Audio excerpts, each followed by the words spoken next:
ED సీబీఐకి నల్లధనం కనిపించదా అని కేంద్ర మాజీ మంత్రి కాంగ్రెస్ పార్టీ సీనియర్ నాయకుడు చింతామోహన్ ప్రశ్నించారు. ఆయన విశాఖలోని ప్రెస్ క్లబ్ లో జరిగిన మీడియా సమావేశంలో మాట్లాడారు. భారతదేశ రాజధాని నగరంలో నడిబొడ్డులో ఒక జడ్జి ఇంట్లో 500 కోట్ల రూపాయలు దొరికితే చిన్న కేసు కూడా పెట్టలేదే అన్నారు. ఈడీ సీబీఐ కంటికి 500 కోట్ల నల్లధనం కనిపించలేదా? సీబీఐ ఈడీ చచ్చిపోయాయా అని అసహనం వ్యక్తం చేశారు. 1987-88లో ఒక ఆమె ఉండేది, చిత్రా సుబ్రహ్మణ్యం అని. యాన్నో ఒక గన్ను కొంటే గన్ను పైన దినమ్మో రాసేది. పార్లమెంటు గందరగోళం అయిపోయేది. అది 64 కోట్లు. మరి జడ్జి భారతదేశ రాజధాని నగరంలో నడిబొడ్డులో ఒక జడ్జి గారి ఇంటిలో, యశ్వంత వర్మ గారి ఇంటిలో 500 కోట్ల రూపాయలు ఉంటే ఈరోజు దాకా పోలీస్ కేసే పెట్టలేదే. పోలీసు వాళ్ళు కనీసం చిన్నది ఇప్పుడు తుమ్మితే కూడా రాస్తుండారే కేసు.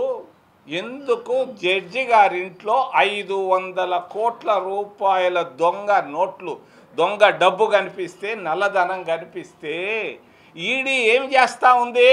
ఎన్ఫోర్స్మెంట్ డైరెక్టరేట్ ఏమి కళ్ళు మూసుకున్నారా మీరు? ఏం చేస్తున్నారు మీరు? సిబిఐ ఏం చేస్తూ ఉంది? సచ్చిందా సిబిఐ? ఏమై మీరు చేసేది? ఒక మాజీ ముఖ్యమంత్రి ఇంట్లో 5 లక్షలు కనబడితే పోయి పట్టుకున్నారే భారతీయ జనతా పార్టీ. మరి అటల్ బిహారీ వాజ్పేయి ప్రధానమంత్రిగా ఉన్నప్పుడు. ఈరోజు 500 కోట్ల రూపాయలు ఒక జడ్జి గారి ఇంట్లో ఉంటే ఏమి ఈరోజు దాకా ఎందుకు కేసు కట్టలేదు నరేంద్ర మోడీ అని నేను అడుగుతున్నా. చెప్పు జవాబు. దీనికి జవాబు చెప్పకుండా ఈరోజు దాకా ఎందుకు కేసు కట్టలేదు? మొన్న తిరుపతిలో ఒక 10 ఏళ్ల దళిత బాలుడు, ఒక హరిజన బాలుడు డీమార్ట్కి వెళ్ళాడు. మొట్టమొదటిసారి చూశాడు. వాడు చాక్లెట్లు ఆడబెట్టుంటే డబ్బు లేదు వాడి దగ్గర, ఆశపడ్డాడు. 2 చాక్లెట్లు ఆడుంటే తీసుకొని తిన్నాడు. తిన్నదానికి కక్కిందాకా కొట్టారు వాళ్ళు, కక్కిందాకా కొట్టారు, తిట్టారు, కేసు పెట్టేదాకా వెళ్ళారు. మరి ఇక్కడ జడ్జి 500 కోట్ల రూపాయలు పెట్టుకొని ఉంటే ఏమి చేస్తా ఉంది మీ సిబిఐ? చచ్చిపోయిందా? ఈడీ ఏం చేస్తుంది? చచ్చిందా ఈడీ? ఎందుకాయ్ మీరు మీ సొంత జోబు సంస్థలు చేసుకున్నారా? సిబిఐని, ఈడీని అడిగేవాడే లేడు ఈ భారతదేశంలో. మీడియా సంస్థలు ఏం చేస్తున్నాయి? బిజినెస్ చేసుకుంటున్నారా? ఏమయ్యా మీకు పత్రికా స్వేచ్ఛ లేదా? జర్నలిస్టులకి రాసే స్వేచ్ఛ లేదా? 500 కోట్లు ఆడ కనపడితే ఎందుకు ఈరోజు దాకా కేసు కట్టలేదు? కట్టడానికి మీరెందుకు రాయలేదు అని నేను అడుగుతున్నాను. ఇది భారత రాజ్యాంగం ఎక్కడే పోతా ఉంది? భారతదేశ రాజ్యాంగం రాయండా, ధైర్యంగా రాయండా.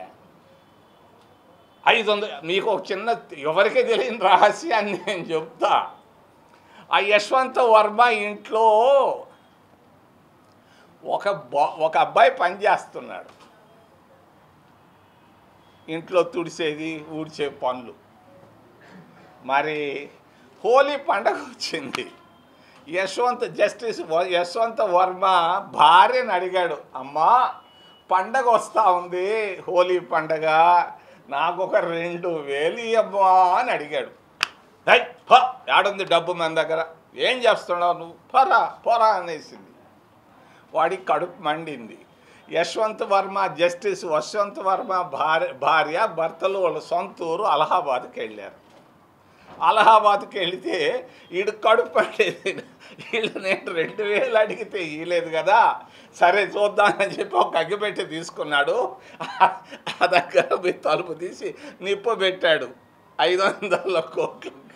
వాడికి కూడా తెలీదు ఇది ఇంత ప్రమాదం అవుద్దని.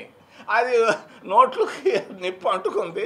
నిప్పు అంటుకునేటప్పటికే, నిప్పు పొగ వచ్చేటప్పటికే ఆ ఫైర్ సర్వీస్ వాళ్ళు పరిగెత్తారు. ఫైర్ సర్వీస్ వాళ్ళు ఇది డబ్బు ఎడగాలుతా ఉందని పోలీసు వాళ్ళు చెప్తే పోలీసు వాళ్ళు వచ్చి చూశారు. నేను ఒక్కటి అడుగుతున్నా, ఒక జడ్జి గారి ఇంటి లోపలికి ఒక్క వాటర్ బాటిల్ ఎత్తుకొని పోవాలంటే కూడా స్క్రీనింగ్ ఉంటుంది. ఎవడు ఎత్తుకొని పోలేడు. కారు డిక్కి కూడా తీసి చూస్తారు.